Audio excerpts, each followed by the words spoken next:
All right, welcome everybody. Thank you all for being here. Super excited to do this in LA. For those of you that don't know Josh, we've done several events together in Miami, Florida, both at the Kabbalah Centre as well as other places. And so to do this in LA is super exciting. Josh is highly successful, but also very spiritual. And so I've had him on my podcast multiple times. We've done events in person together. And I think aside from just being successful, we also have a great connection as friends, as a mentor. And so tonight's going to be success, spirituality. Everybody that's here tonight should feel free to ask questions, share their own experiences. We want this to be interactive. This isn't, like a teacher-student experience. It's a community, friend experience. So if you have anything on your mind, if you have objectives for coming here tonight, please share. We're going to also leave room for questions. Just to set the stage a bit on the premise of tonight, Josh and I were talking before I came here. And this week has been one of the most challenging weeks of my life, probably. And Josh shared that he also was experiencing similar challenges. And the irony is, almost every time we've done an event together, one of us have had a really bad week. And I don't think that's by coincidence. In Kabbalah, they teach that when you have a challenging week, when you're going through a tough time, that's when you're the most connected to the light of the Creator. Whereas when things are going great, you tell the Creator, I've got this, I've got it all figured out. We're not open, we're not receptive to receiving things in our life. And so my intention for this evening tonight is just to be a vessel, to be somebody that can hopefully channel some messages that are relevant to everybody here tonight. And also, obviously through Josh, retrieve that lens. So Josh, maybe you should kick it off with who you are, for everybody that doesn't know you, and for those that do. Who am I? That's always a question. Nice to see everybody. This is actually my first time in this room, my first time in this building. And I've seen so many images and videos and things of this space, so it feels like home, and so it's good to be physically present and physically here. I'll give maybe a quick background on myself for context. Given that the topic tonight is success and spirituality, let's talk maybe a little bit about business, but as David mentioned, we'd like to hear and to be able to maybe channel some of the thoughts and things that are on your mind. So we'll ask for your participation in that as well. Quick background. So I started really as a music guy. In my teenage years, I started a rock band when I was 12 years old, and we got signed to a record deal at 14. And so I thought that was going to be my life. I was going to go on tour and do the thing and forget school and whatever. And from 14 to 20, that was sort of the path that I was pursuing, although I didn't, completely give up on education and school and kept an open mind. So I did very well in school, I stayed focused, but music was the thing, until it wasn't. Until I realized that around 20 years old, I did not like the dynamic, and this is going back almost 20 years, 17 years at the time. I didn't like the dynamic of feeling like in order to get ahead in that business, you had to sort of kiss ass to the major labels. And that was the only way to do it. And so we showcased for all these guys, and we're constantly trying to appear a certain way, which, by the way, parallels a lot into business as well, right? Who are you? How are you trying to appear in certain circumstances? And so I said, I want to take things into my own hands. I want to create something. I want to build something from a position of strength where I can have more control and say and direction over my own destiny, rather than feeling like the labels were going to control that for me. And a lot of this was conscious. I mean, maybe not actually reality-based, but that's where my mind was at the time. So I kind of shifted my entire focus. I started looking around for inspiration and what am I going to do, and I started as an entrepreneurship major in college, and I sort of stumbled into investing and Warren Buffett and Ben Graham and became very obsessed with the concept of value investing. And so to speed up the story a little bit, long story short, at 22 years old, directly coming out of school, I launched a hedge fund out of my bedroom in my parents' house with zero money, zero experience, zero knowledge, zero anything. But I had conviction in what I was doing and the strategy, and obviously there was a lot of sort of determining what that strategy was, and many nights and thought and put into that. And it was really a function of, I saw an opportunity at the time to build a brand and build a culture in a space that was kind of devoid of brand and culture. And as many of you might know, in the investment business, in the business of finance, everything kind of follows a certain path. And so my thought was, well, if I'm unmistakably sort of me and unique in our approach and creative focus, which is what I love to do, we could do very well in a space that's really devoid of all that. And so I started with $200,000 at 22 years old, $150,000 of which was a loan from a family friend, and the balance of that money came from my mom emptying her 401k to zero, which was about $45,000 that she gave to me, and then I think 10 grand from my grandfather in Israel we were able to put together. And by the end of the first year in business, was able to turn that $212,000 that I started with into about $2.5 million. So it became a thing. Started hiring people, building out a team. Graduated from the bedroom in my parents' house to an office in my hometown in Long Island. A year after that, we had grown exponentially again, moved the business into Manhattan, and ran that business for 10 years and really built it into a worldwide business. We did over $1.5 billion in transactions over a 10-year period. And frankly speaking, I also experienced tremendous personal success, economic success. I owned 100% of the business at a very young age. 22. By the time I was 25, I was living in New York City and living a very New York City life, making a lot of money, spending a lot of money, and the chaos started to set in. And we could talk about why, and the vessel to be able to receive all of that energy was not there, obviously. And so anyway, went through a variety of challenges and wins and losses and big ups and big downs. But through it all, there was something inside of me that was just uninspired about the prospect of just attaining more success. I'm like, we're making all this money, and people would ask me, all right, well, what's next? You've done all this, what's next? I'm like, I don't know. I'm kind of okay if we kind of stay here forever. This is a good level to be at, which is, a death sentence for energy and for light, which I knew nothing about at the time. I was not studying Kabbalah at the time. And so anyway, went through a bunch of challenges. At the end of a 10-year period in that business, determined that, and this was through a series of really acute challenges that were affecting me physically inside, determined that this life and the construct of the business in this way, and by the way, at that time, my identity as a person, and we could talk more about that, was inextricably linked with this business. I was the business, and if something went wrong in the business, I did something wrong, I wasn't good enough. The smallest thing was everything was a direct reflection on me, and that is tremendous weight to walk around with every day. It will destroy you, and I'm sure many can relate to that. And so it was destroying me inside. On the outside, you might not see it. I was relatively even-keeled, measured, but inside, things were starting to happen to me physically. It was chaos internally.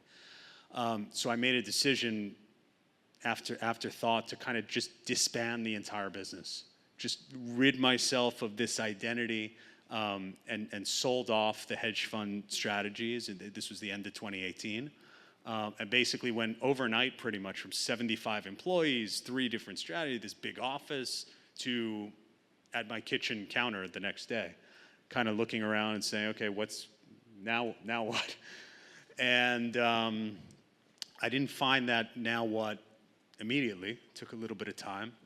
But ultimately, at the end of 2018, beginning of 2019, stumbled into an opportunity in real estate and thought there was a path to do something that really aligned with me and that kind of blended the two worlds which I loved of the creative end, because real estate can be very tangible, creative, but also the investment side, the economic side, the business building side.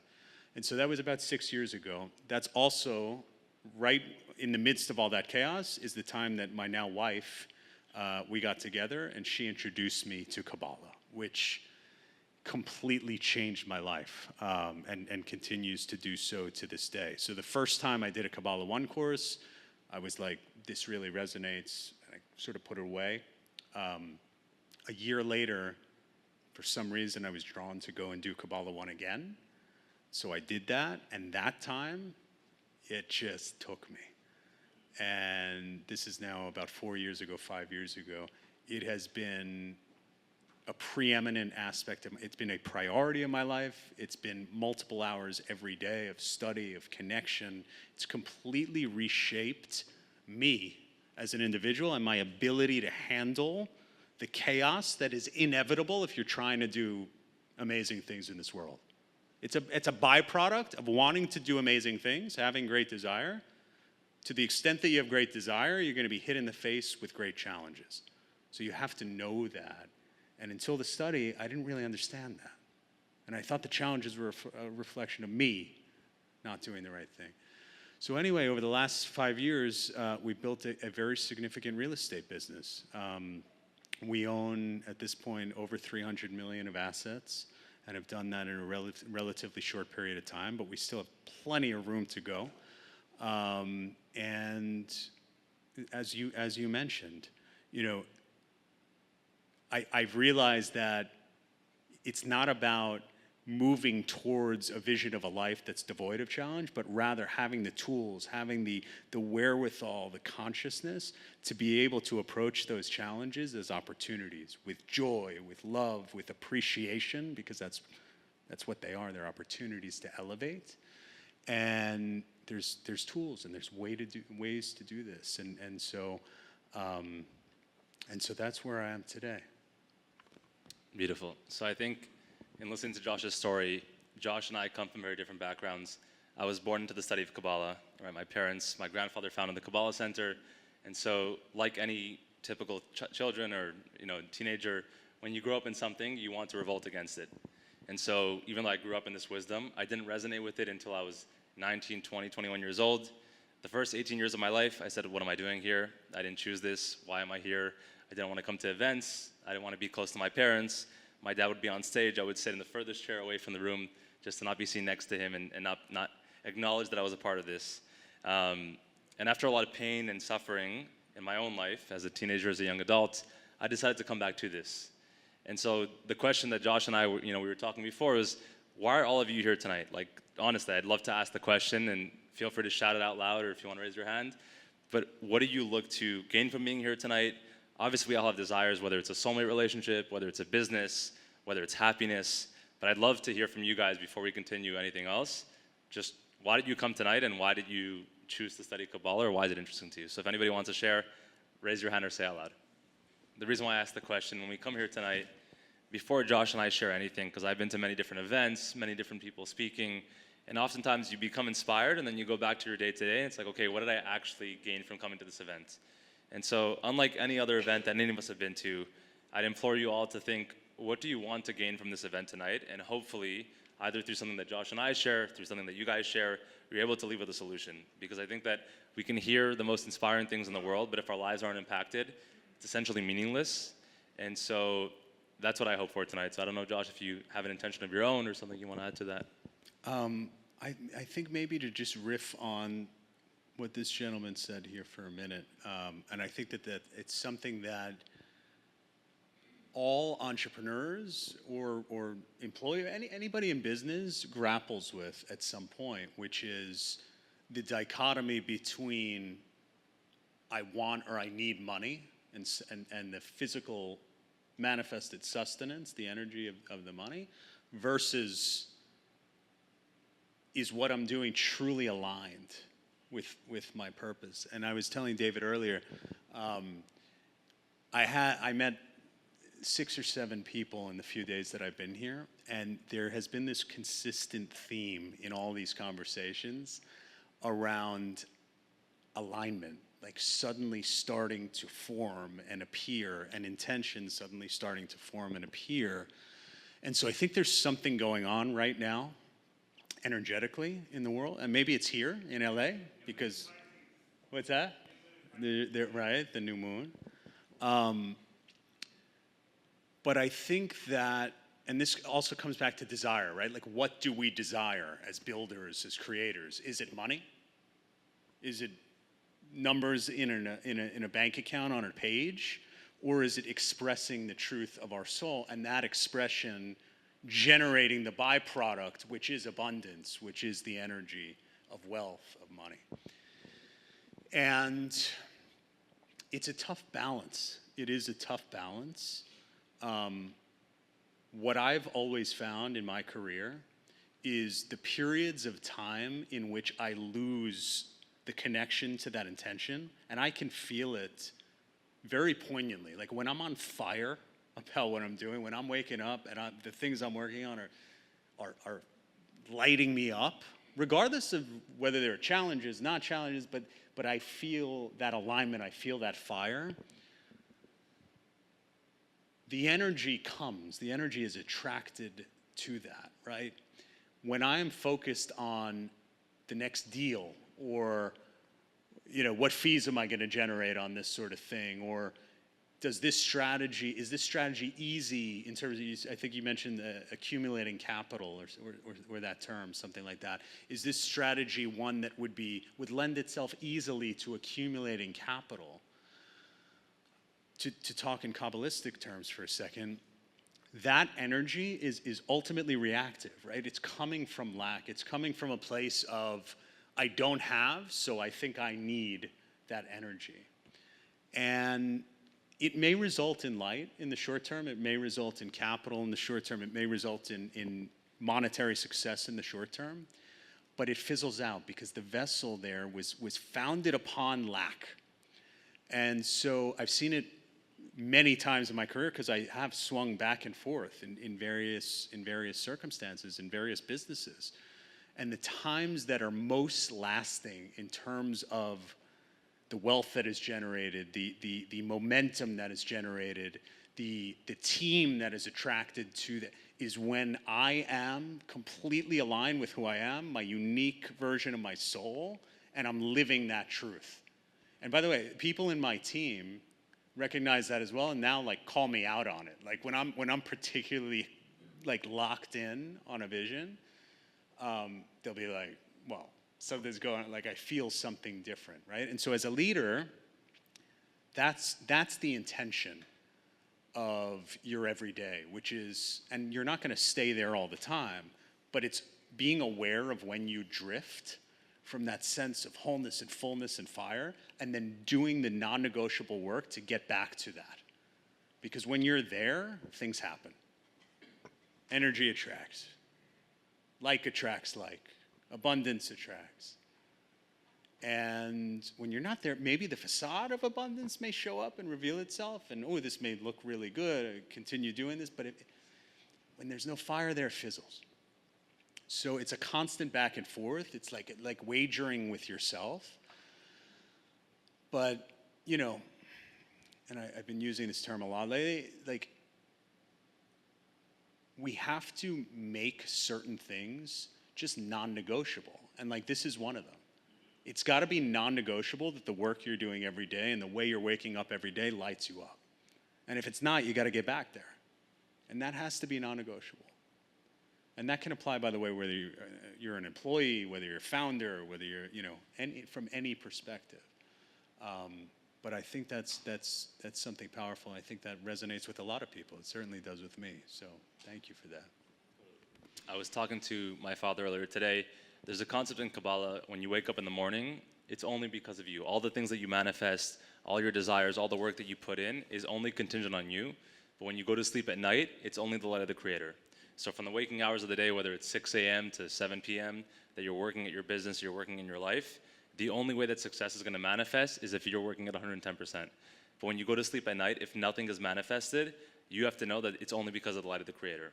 And so it's a paradox, right? Because you're working all day, you're saying it's only because of me, but then at nighttime you're saying I had no involvement in any of this, whether I succeeded or whether I didn't, it's only because of the light of the Creator, the energy in the universe. And so my dad was telling me today, that's exactly how it is. And to get to a place where that makes sense or you understand it, you need to be willing to let go of everything that you think makes sense. So I run a business as well. I have a startup company. Every day feels like the end of it. Literally every single day for the last year, my company was founded about a year ago, feels like it's the demise of the company. We run out of capital, employees are unhappy, investors are unhappy, customers are unhappy, everybody's unhappy, and it all falls on me. And so if I wasn't spiritual or if I didn't have the tools of Kabbalah, I'd say this isn't for me. I should go back to working for somebody else. I'll be happier, I'll have less stress. But internally, that doesn't resonate with me. And only because of Kabbalah do I know that when things are challenging, it's always before blessings proceeded in life, right? But without Kabbalah, and to Josh's point, when we live in the confines of what we see in front of us, everything feels negative, right? Even if it's positive, you don't feel fulfilled enough. I made $10 million, I should make $100 million. I made $100 million, there's people more successful than me. And so I think just zooming out from that perspective and understanding that in life, every time something negative or challenging happens, it always precedes a blessing, helps us not only navigate through challenges, but also understand it's not only us. There's somebody else, the creator, the energy of the universe, that can help and inspire us to get to the next level. And I think we were talking before the talk tonight, and we said, right, if everything was going the way that we'd want it to, where would the desire be? There's no next level in that. What's the next level? No. And by the way, something you mentioned, I just want to expound on a little bit, which is this concept of, at the end of the day, we surrender to the Creator. I think also what I've noticed, having studied Kabbalah and being involved, like you all are, I'm sure, when we do spiritual work and commit to spirituality, a lot of times I see people, and myself included, by the way, become confused as it relates to the concept of what we need to do in this physical world throughout the day to manifest, to generate, to show up as a creator, versus that surrender aspect. And there's this thing that people will sometimes bring to the forefront, which is, I feel like, it's like the middle of the day, and I feel like I've kind of done all I can at this point, so I'm just gonna surrender. Let the Creator take over. Let the light fix this. And that's not the way it works. That's not the way it works. So what we learn through Kabbalah and through the spiritual practice is there's time throughout the day for connection.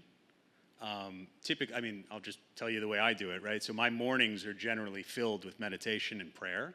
And I use that period, that's about a 45-minute period to an hour. The prayer section of that is about 25 minutes, where I'm doing generally two things.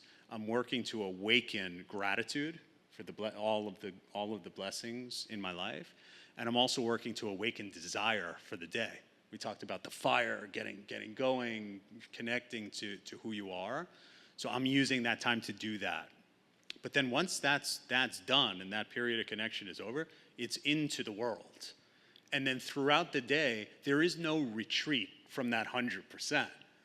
Despite whether we think this is a complete dead end, despite whether we think there's no solution in sight. I was telling David earlier, it's been my existence for the past 15 years, where you're constantly on the precipice of an incredible breakthrough and dramatic success, and at the same time, everything could fall apart in 2 minutes. So it's learning to be comfortable in that space, which is a reflex that is acquired with consistency and with practice. But the surrendering and letting go aspect, as you mentioned, that is generally a practice to be done at night in reflection, where you let go, you surrender to the Creator as you're moving into sleep, right? Where your soul technically rises above and then re-enters the body in the morning. So we're not generally supposed to be, consistently throwing things at the Creator throughout the day to the detriment of our ability to continue to push against that uncomfortable feeling. Because as you said, that is where the light is.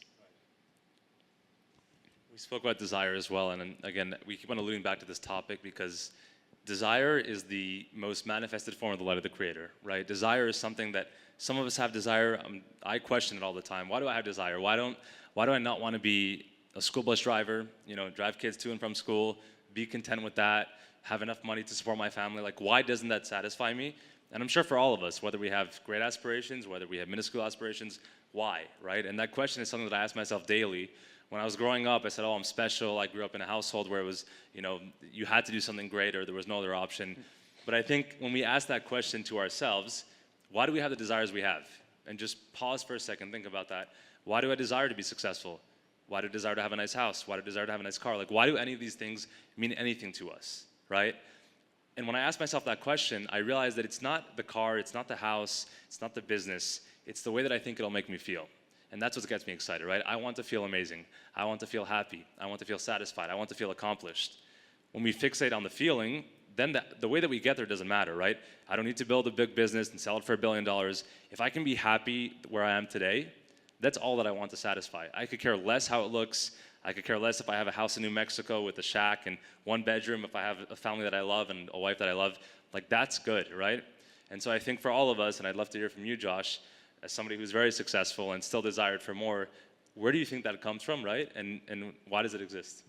But you brought up a very interesting point, which is, what is the object of that desire truly, right? Because a lot of times, particularly, maybe people who are less spiritually inclined may think when we talk about desire, it is the house, right? Or it is, the $100 million, some figure or number, or it is, a spouse that looks like X, Y, and Z, or whatever. Like, that may be the object of desire.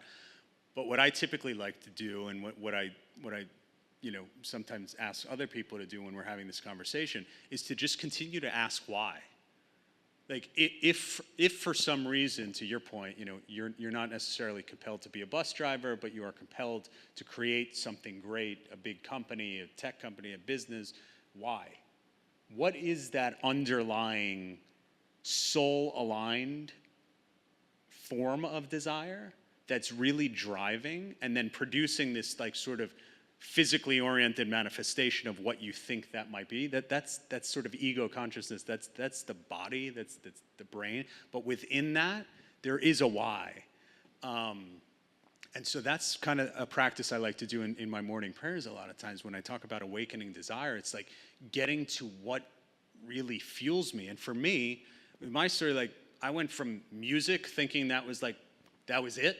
That's what I'm going to do, to, like, investing, hedge, like, two opposite ends of the spectrum. And people ask me all the time, like, how do you go from rock band to, like, hedge fund? It doesn't add up.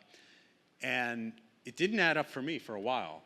In fact, for the first, I would say, like, 5-6 years of running the hedge fund business, I felt like I had given up on music. And that was kind of my purpose. And what am I doing here? And I actually, for the first 2 or 3 years after I started the business, I didn't even really play or record or anything, because it was like, I should, like, put this away for now. Yeah.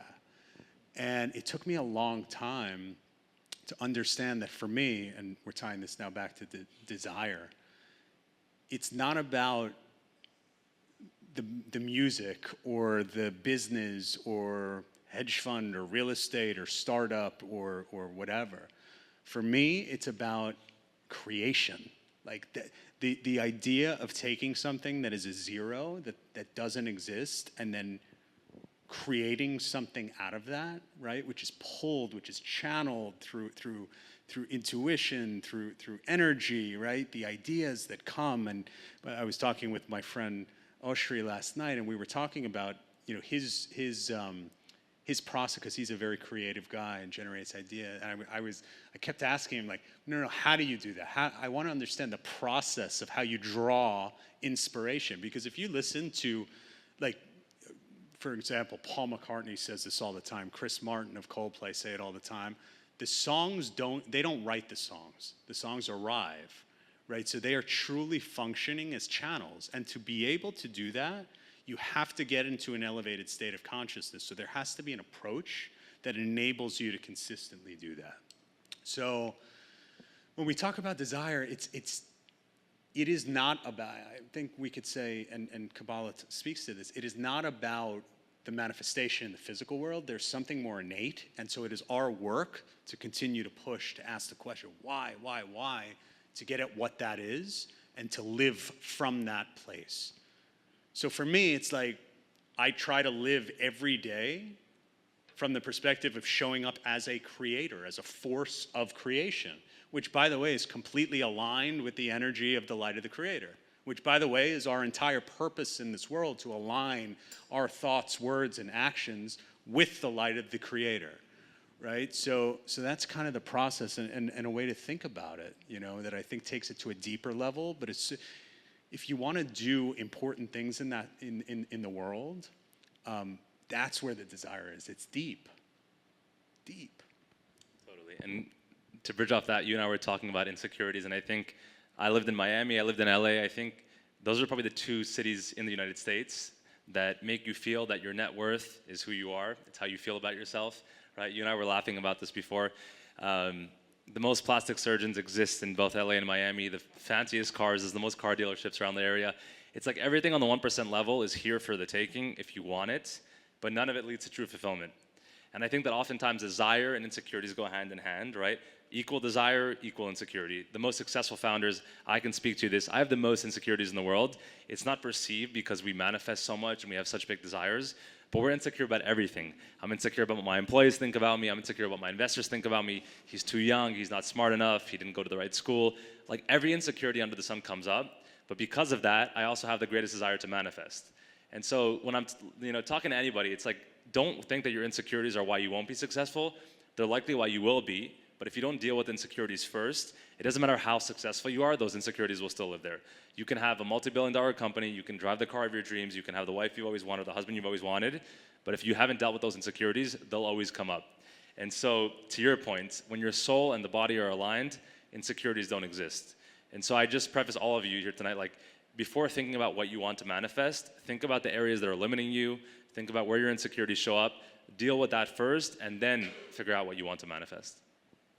Yeah, I think that, I mean, it's beautiful. What it comes back to is insecurity is a veil. An insecurity is a veil upon our soul, right? And so our work, again, through Kabbalah, through the study, through connection, through prayer, through all of these tools, through pausing, right, and staving off this tendency that we have to be reactive in the moment, we're removing the veil. We're removing the veil. And so the insecurity fades away. The insecurity is the ego. It's the ego that is covering up the pure nature of our soul. So our work is to reveal what's already there. We talk about manifesting all the time, like manifest. It's already there. Everything is already here. So it's actually, when you think about it, it's kind of like reverse manifestation in a way. It's removal. It's a process of subtraction, working to rid of the ego, to become pure, to become a channel, to transform this desire to take. And in business, it's always, everyone talks about and like glamorizes those great negotiators that are so tough and always, negotiating for the last penny, and wow, this guy's tough and strong. But what's the consciousness behind that? If the consciousness behind that is, what am I taking for myself? It's always about me. What am I getting? What am I going to be able to show? It's a short circuit, period. And the circuit will blow either very quickly, or it could blow over a period of time, but it will blow. And I mean, you talk about, your insecurities as a founder. I completely relate to that. I mean, I was in a position, in my early 20s, having built this like facade of this successful business and all these employees in this office and things like that.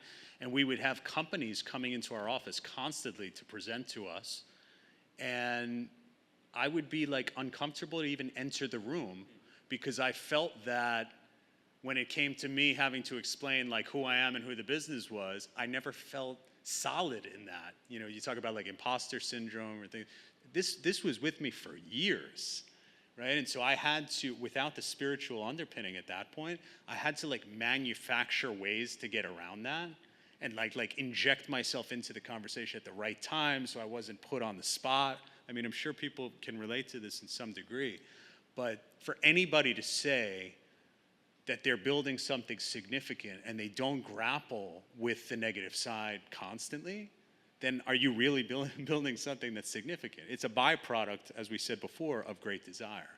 So the question is not how to hide it, how to shield it, how to manipulate it, how to interject yourself in the conversation at the right time so you don't feel it as much. That's not the work.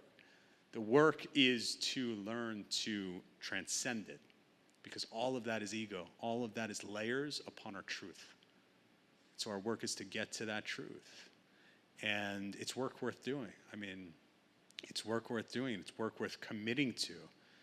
And I think something I see, and maybe just to jump to a different topic, is,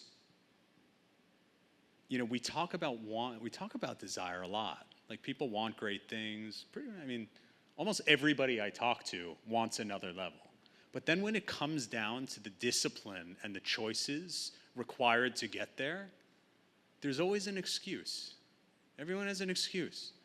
Or I'll put it off for a later date, or I could get to it, I'm going to be comfortable for now, and I'll get to it in like a month or two, and then the month or two becomes a year or two, and then it's 10 or 12 years, and then what do we really do?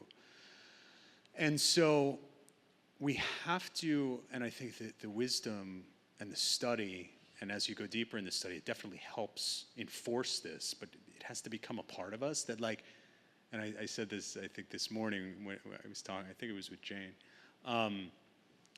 The same way we brush our teeth non-negotiably when we wake up in the morning, we don't think twice about it. We're doing that. We wouldn't think about not doing that. Is the same way we have to make a choice to pursue the truth of our soul, to pursue joy, to pursue the qualities of the light of the Creator constantly. We just have to make the choice, and it's a choice. And most of us make the choice to delay that choice of the affirmative. But when we make it, it doesn't mean that we're not going to retreat from it and face the challenge and things like that, but we constantly recalibrate and make it again and again and again and again. And like flexing a muscle, it becomes second nature. It becomes a way of life. It becomes a grounded way of living that is aligned. And that's what we're here to do. That's what we're here to do. For the past several years, we've done a lot of transactions, right? We've done quite a fair amount of what I like to say deals, right? Deals that penciled, deals that look good on a spreadsheet, deals we're able to get done, we're able to capitalize, we're able to whatever. We've done a good amount of those. But I'm constantly looking inward, right? And constantly saying to myself, what am I excited about in this process? Is this something that's really getting to, and if not, if I sense a gap there, I start asking the question, where is that gap? Why is there distance? Why is there space between what I'm doing at the moment and what I feel is that, as we were talking about before, what I feel lights me up, that fire, that energy, which I know is the feeling of alignment, is the energy of alignment. And so what I realized for myself, and it's a very recent example because it's a constant recalibration. Deals don't get me excited. We could go do 50 deals next year, all around the country, all different assets, and buy buildings and do good projects and make money, and great.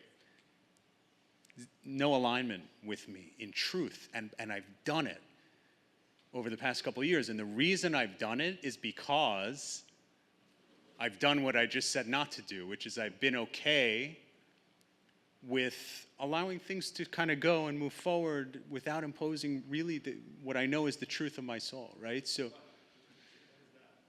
creating something, going back to what I said before, which is why you can go from music to investing to real estate, because it's not about the thing, it's about what you're doing. And what lights me up is the aspect of creating something meaningful, creating a story that weaves, that's elevated, that has an experiential aspect to it.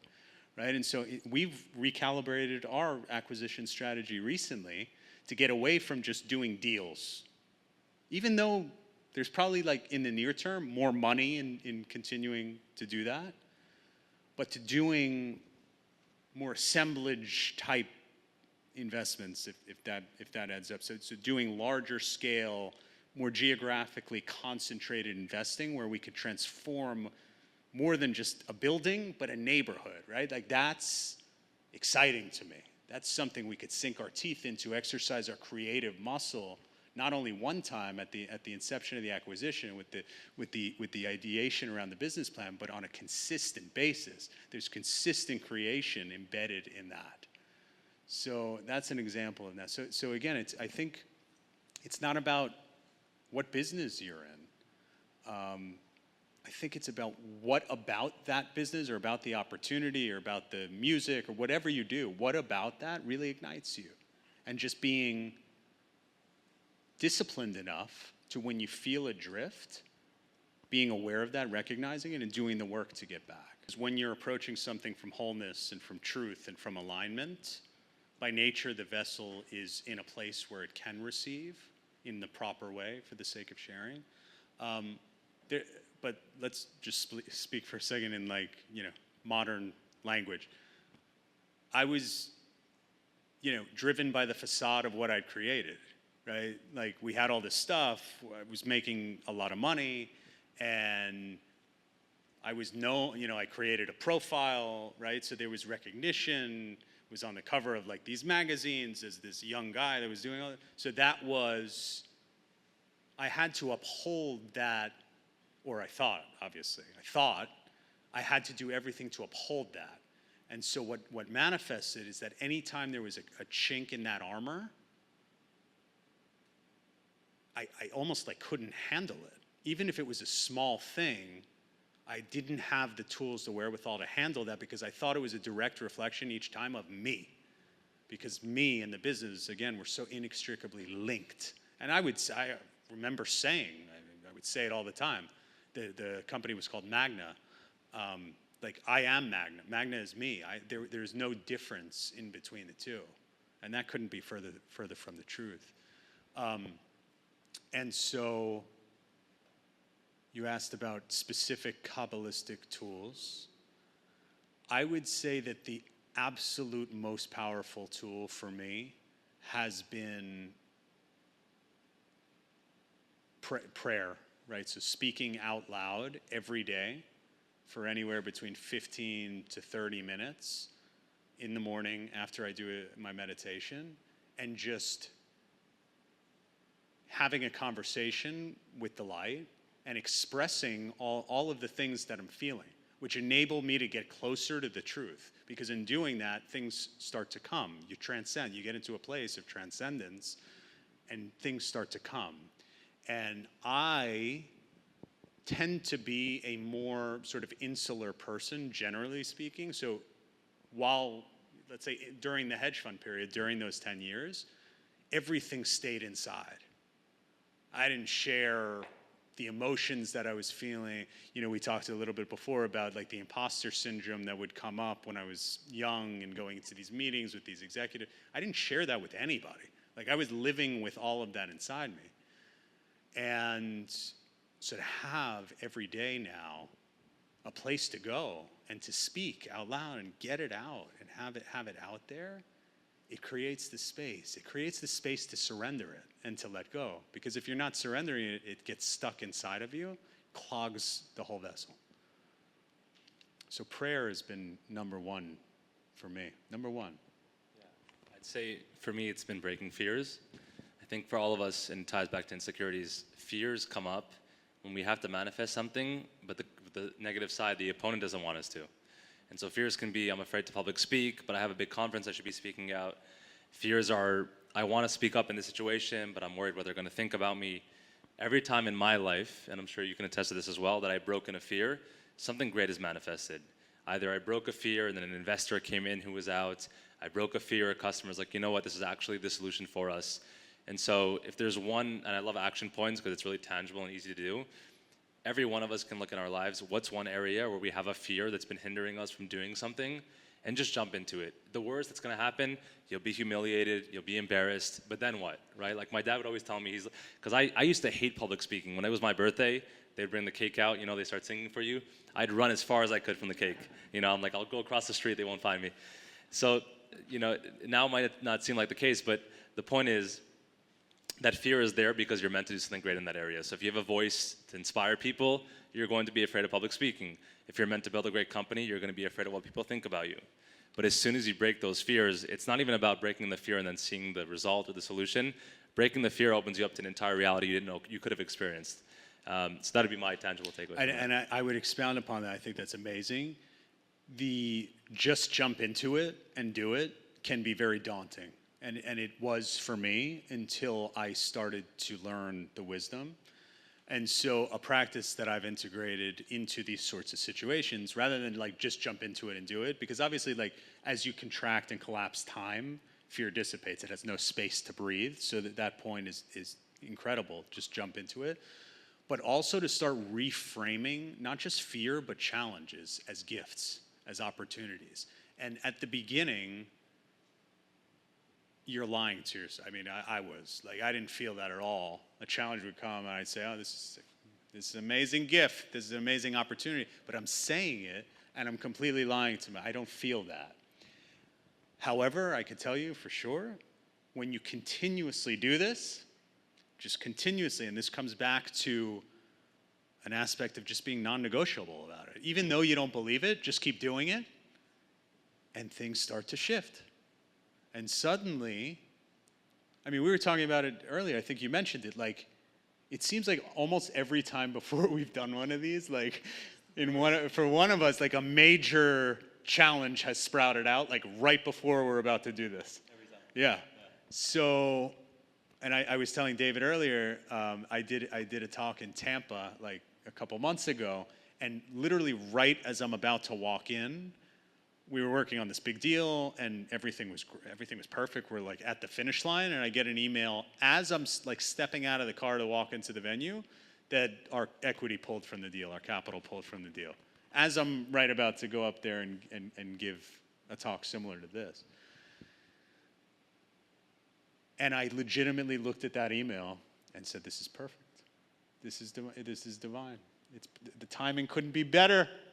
We're about to go do it. And we get this email. And it does get to a point where not only do you appreciate, but like you kind of almost say it doesn't surprise you, right? Because in the past, before spirituality, these challenges, for some reason, they're inevitable. We all deal with them. But like every time something wouldn't go my way, for some reason it was surprising me. Like, I can't believe this. Why would this investor pull out? We're at the finish line. Like, why? But then when you realize these things are happening for us, and it's all, at the end of the day, it's all about our relationship with the light. That's all our experience is and is meant to be to take us to the next level. We understand why that happens. It's an opportunity. We're here to elevate these sparks of light. This is our opportunity. Without those challenges, we don't get the opportunity. So thank you. Thank you for them. And we just keep telling ourselves that, and we start to really believe it. We start to feel it, and that's when things start to get really exciting. When we pray in religion, it's typically dogmatic. It's, I want something, so I'll get it. My father, he always tells me, he's like, when you're praying, if you in any way feel that it's religious, stop praying and do something else. Yeah. Like, praying needs to be a moment where you're sitting there and you're saying to God, what areas am I not clear? Where can I be giving more than I'm not? How can I support the world in a greater way? By coming from a place of asking and not demanding or I want this in my life, then everything comes possible. So then you don't have to say, I want this relationship, I want this success in my real estate portfolio. Just ask how you can support the universe, and then it'll be reflected onto you. Is that most of the times that I get burnt out is when I'm hyper-focused on me. So I'm hyper-focused on receiving, I'm hyper-focused on how is this going to work out for me, how is that going to work out for me, how is this going to work out with my family. It's a lot about me. And an amazing way, and we talk about this a lot, but an amazing way to break that pattern and to acquire energy actually pretty quickly is to break the pattern immediately and look for a way to share. Call somebody, help somebody, even on somebody on the street. Just give, look to share, and you'll see an energetic uplift almost every time. Yeah, immediately. I wouldn't even worry about the now. In an ideal world, I would work to eliminate worry altogether, because worry stems from lack, stems from I'm not whole with myself in this moment, so I worry, right? So we want to, and this is a process. We're always in process. We stay in a state of process. So it's not like we flick a switch and then we've accomplished that and worry is eliminated tomorrow. But that's the consciousness we want to kind of bring ourselves to one where we can transcend worry, right, altogether. The question is as I understand, because this is something I think about a lot too and have thought about actually for a long time, which is how do we balance setting a vision and intention versus we've got to take steps here and now to move the ball forward.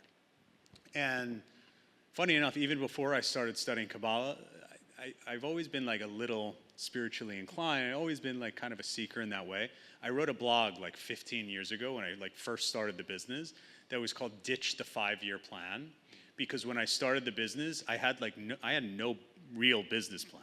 It was just all energy and intention and will and getting out there and energy. It was all built really on energy. I mean, it doesn't make sense looking back on it. And I felt that, and I wrote about this at that time, that the 5-year plan would only have limited me, because what actually occurred in those first 5 years, I never could have put into a business plan. People would have laughed at me. So that being said, there's tremendous power in a vision, in connecting to vision, in connecting to desire. I tend to like to keep that less quantitative and more holistic, right? To create meaningful, like for me, like creation, meaningful, things that matter, things that are impactful, things that are scaled. The practical way that I work to kind of do that and then do what needs to be done in the moment to get there is to decouple them from a timing perspective. You almost want to be in two places at once constantly. So it's like a constant back and forth, right? Where you see the vision, you manifest, you go back to the vision, manifest. So you're kind of going back and forth. Kabbalah is paradoxical, right? It's like the whole study is about sort of being in two places at once. So from a conscious perspective, that's where we want to be. Practically speaking, though, when it comes time to like manifest and do the thing during the day, do the thing during the day. Like go do it and give it everything and approach it from the place of intention, and things will happen, right? And then reconnect to the vision and then go do. So it's, give and take. My mom, she always tells me one thing. She says, if it was the last day of your life, would you worry or would you do? Right? And so that's always resonated with me because, again, if we had 24 hours left on this world, would you be sitting in your bedroom, laying on the bed? What are the things that I could do? But if this happens and that happens, no. You'd be running around the world, going to this person, saying goodbye to this person, manifesting this thing. And so if we live every day of our lives as if it was the last, right? It's a cliche term.